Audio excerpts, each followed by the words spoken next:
Whew. That's gone. We have gotten wheel loose. Great success.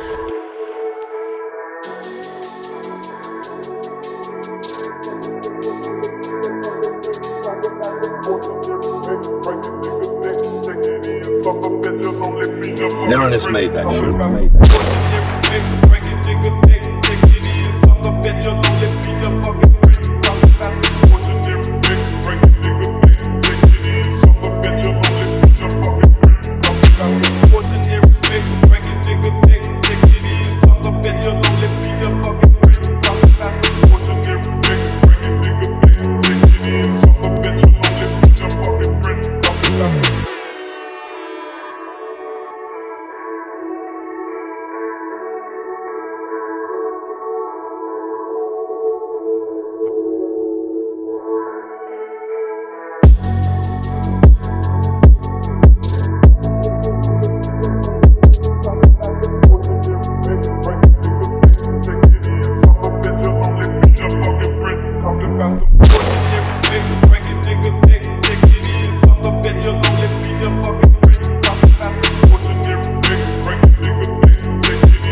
Alright, so it is nighttime, as you guys can tell. So I went through, I cleaned out the entire bed of the truck.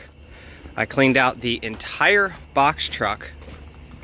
Okay, right here. Cleaned out the entire thing. That's Anthony's. That goes to the black truck here, but I'm going to keep it in here to protect it. We have all of the doors. Those are going to my dad, the hood. There's a fender in the camper over there. These two are going to go with Anthony. And then I don't know what I'm going to do with this bumper, but this is the bumper that has the top cut off. And as you can see, everything in here is cleaned out.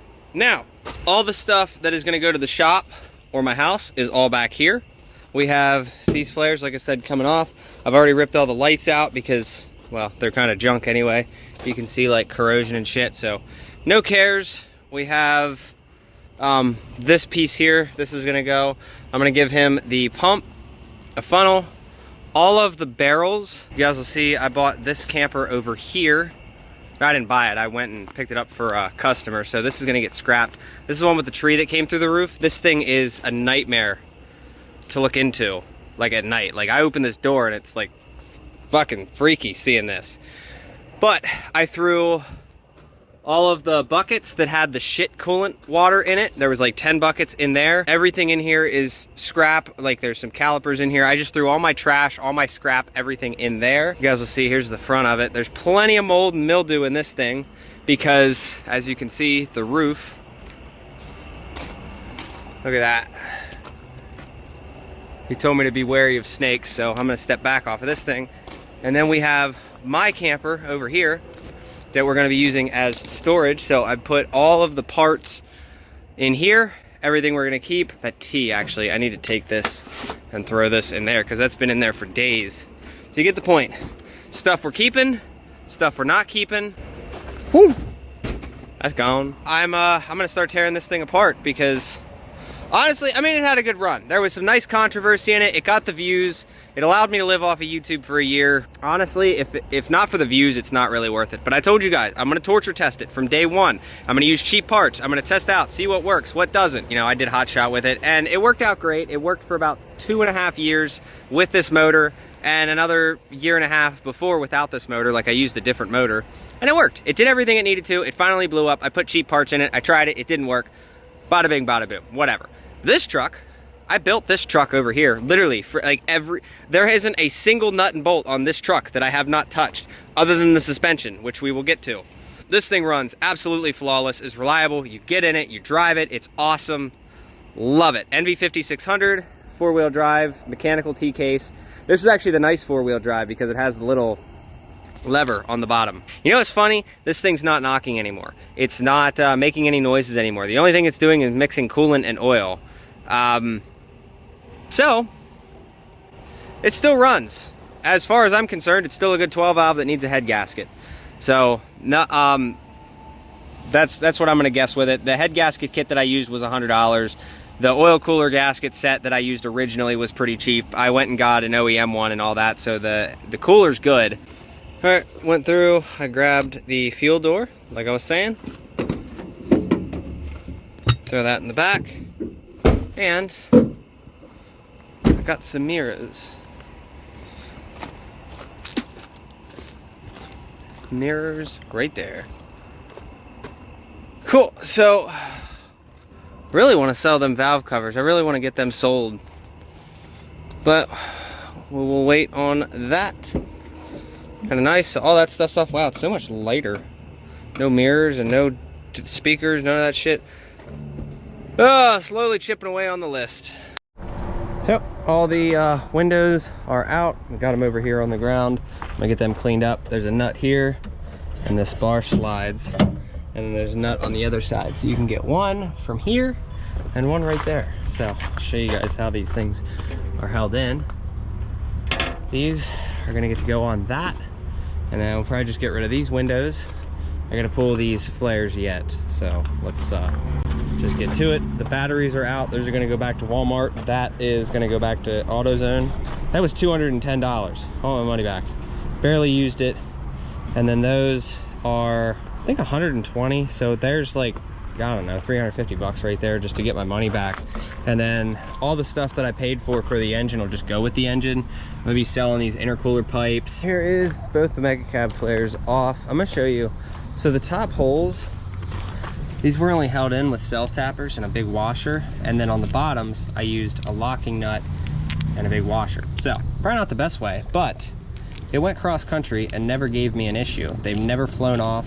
I had issues with the factory flares wanting to blow off, but I think a better way to do this down the road would be to insert the riv nuts like they do on the tops here. So insert riv nuts into those holes.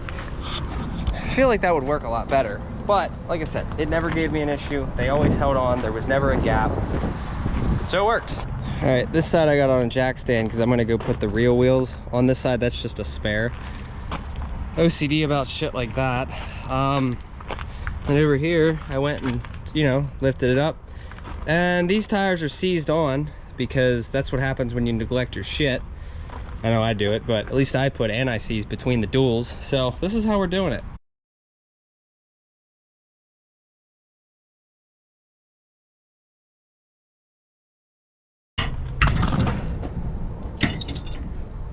Success. Great success. We have gotten wheel loose. Great success. Big old fatties right there. 285 7017s. Stock tires right there. Now we gotta swap the fronts, but while I'm doing that, I'm gonna be taking the brake pads, the rotors, and the calipers and the lines off the front because they're gonna go on here. And then these are gonna go in the scrap pile. All right guys, so figure we'll get this video done for you guys here. This is a 2003 Ram 3500. Just went through, did pretty much everything to it. We got new front brakes, we got new-ish tires, air suspension, four-wheel drive, transmission was out, rear end was the only thing that stayed in, transfer case was out, front drive shaft, rear drive shaft, all that stuff's been done. 12-valve Cummins swapped over. No idea how many miles are on the motor, but the truck itself has 172,000. We're still working on a little bit of the issues, but for the most part, everything is done. We do need to take care of that little guy right there. We got to wire in the fuel pump. We have fresh window tint, new mirrors. We are going to be picking up the bumper tomorrow. We got to fix a minor little fuel leak with the return line, not a big deal. And yeah, the mega cab flares, those will be thrown on, as well as the vent visors after he gets this thing back and has his body guy take over on it. We have new air suspension in the back. It is a true Ram 3500. This thing's gonna look a lot different with the mega cab flares, but it has a full 5-inch downpipe all the way back with a little bit of a muffler. As you guys saw in one of the older videos, there is a muffler under there, unfortunately.